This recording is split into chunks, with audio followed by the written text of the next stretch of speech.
Hi, and thank you for visiting my channel. For more information, kindly subscribe and follow. Now let's get started. Roman Reigns is set to team up with Jey Uso to take on Bronson Reed and Braun Breaker this weekend at SummerSlam 2025. During this week's WWE Raw, the heel duo took out Reigns and Jey with a brutal beatdown. That said, the upcoming PLE might see a massive twist, as the OTC1 may shock the world and side with his rivals, Braun Breaker and Bronson Reed. Roman Reigns has been at odds with Seth Rollins' faction since its formation.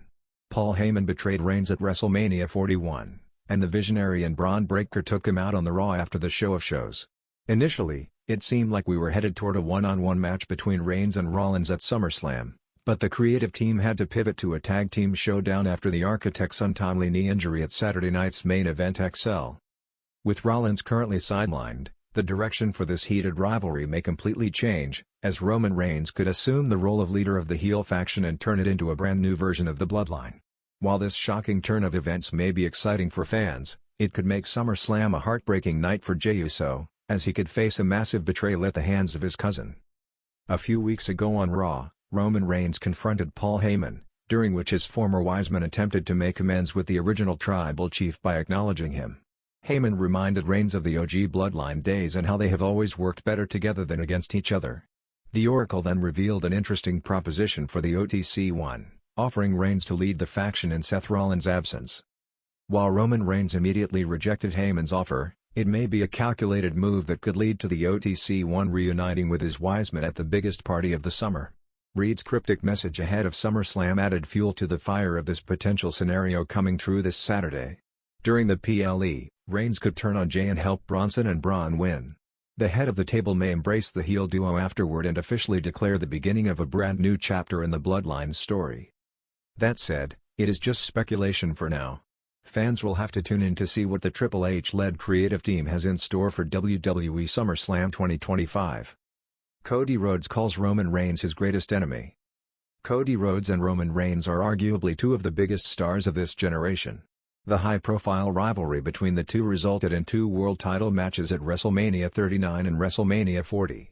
While Reigns got the better of Cody during their first bout, the American Nightmare defied all odds and walked out of Mania 40 with the undisputed WWE Universal Championship, ending Reigns' historic 1,316-day reign.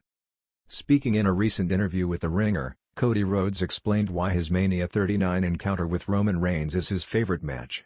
The American Nightmare reflected on a sequence during that bout when Roman had him locked in a guillotine choke. The 40-year-old then went on to call the OTC1 the greatest enemy of his life. And then, in that moment, I remember I'm just slowly wiggling my head out, and I can hear an entire stadium, where the sound goes up, start to move. And I thought, oh man, they're into this. How blessed am I that they're into this. And when it's that good, it feels completely real. Everything seems real. Roman is the greatest enemy of my life. And I'm trying to climb a mountain that's impossible to climb. And that just acoustic moment for me had made it my favorite match of all time, he said. The scorecard between the two megastars currently reads 1-1. It's just a matter of time before the two enter each other's orbit again. In a move no one saw coming, Roman Reigns, the tribal chief and former undisputed WWE Universal Champion, is preparing to rebuild his kingdom, but this time, it's not with the family he once ruled over. In a shocking and strategic twist, sources close to WWE Creative confirm that Roman Reigns is set to form a brand new version of the Bloodline, and the two men he's chosen to stand beside him are not even members of his own Hawaii family tree. After months of silence following his loss at SummerSlam, where Solo Sikoa officially turned on him and Jacob Fatu claimed dominance in the current version of the Bloodline, Roman Reigns has been regrouping, both emotionally and tactically. The Samoan dynasty he once proudly led has fallen into chaos. Solo now sits at the head of the table, Paul Heyman is caught in the middle, and Jimmy and Jey Uso are estranged, possibly forever. But Roman Reigns isn't returning to reclaim old ground. He's building something new. Something darker. Something even more dangerous. A new era begins. On this week's SmackDown, a cryptic video package aired just before the main event. The screen flickered with old Bloodline highlights, title wins, family hugs, and Reigns' iconic promos. Then, the footage distorted. The smiling faces of the Usos faded to black.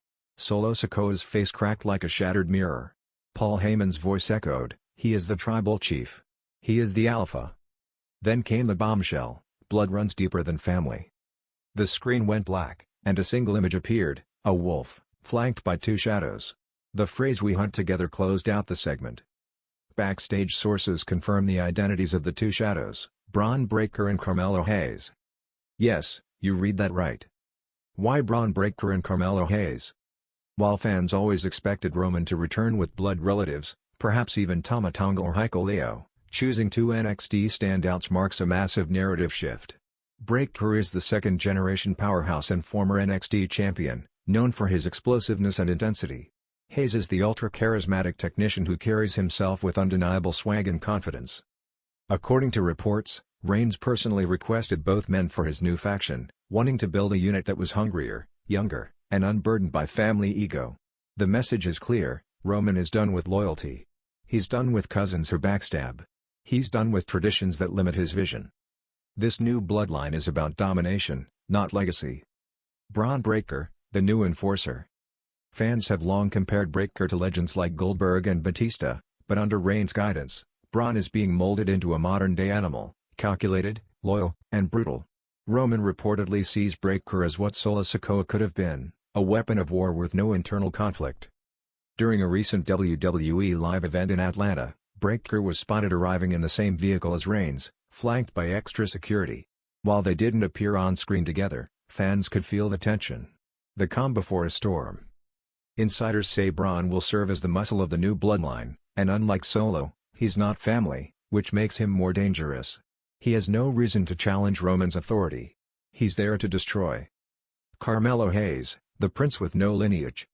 If Breaker is the new blade, Hayes is the fire. Charismatic, sly, and ruthlessly talented, Hayes brings a flair to the group that neither Jimmy nor Jay could offer after turning bitter.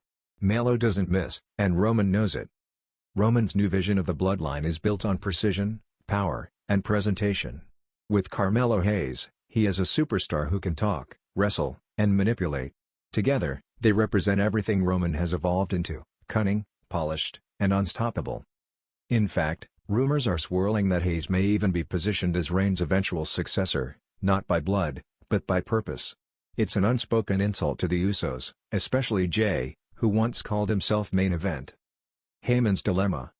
Paul Heyman has been suspiciously quiet since Roman's disappearance. He's now torn between Solo Sikoa's rising faction, complete with Jacob Fatu and Tama Tonga, and Roman's rebirth. It's a game of chess, and Heyman may be forced to finally pick a side. Insiders suggest that Heyman is leaning towards staying with Solo for now, fearing the backlash of jumping ship again. But a future swerve is almost guaranteed. Heyman's loyalty has always been tied to power, and Roman's return may be more compelling than Solo's chaos. What's next? The official return of Roman Reigns is rumored to happen at WWE Payback, where Solo is set to defend his WWE Championship against Cody Rhodes. The ending of that match may shake the foundations of WWE, especially if Roman, Breaker, and Hayes show up. Imagine this: Solo has Cody beaten. The crowd is booing. Suddenly, the lights dim. That same wolf appears on the screen. A heartbeat echoes. And then Roman's music hits, but it's remixed, darker, slower, more ominous. Reigns walks out, cloaked in black. Hayes and Breaker flank him. No smiles. No words. Just presence. Solo looks shaken. Cody looks confused. Heyman looks horrified. Roman walks to the ring, steps inside, and looks at Solo not with brotherly love, but with cold, territorial fury. He raises his hand. And Carmelo Hayes superkicks Cody Rhodes out of nowhere. The trio beat down Solo. Heyman flees. The crowd gasps. Cody is laid out. Roman raises his hand once again, and Breaker spears Solo clean through the barricade. Roman picks up the WWE Championship. He looks into the hard camera. Family failed me. Now we hunt together. A war is coming. This new bloodline is not about heritage. It's not about the island of relevancy. It's about retribution and evolution. Roman's betrayal will send shockwaves through WWE, but the question remains: how will Solo, Jay, Jimmy, and even The Rock respond? Could this set up a bloodline versus bloodline war at Survivor Series? With WrestleMania on the horizon and the WWE locker room on edge, the rise of this new bloodline could very well reshape the entire industry. Roman Reigns isn't looking to reclaim the throne. He's building a new kingdom, And he's doing it with two soldiers who owe him everything and nothing at all. This is war. And for the first time in years, Roman Reigns isn't fighting for family. He's fighting against it.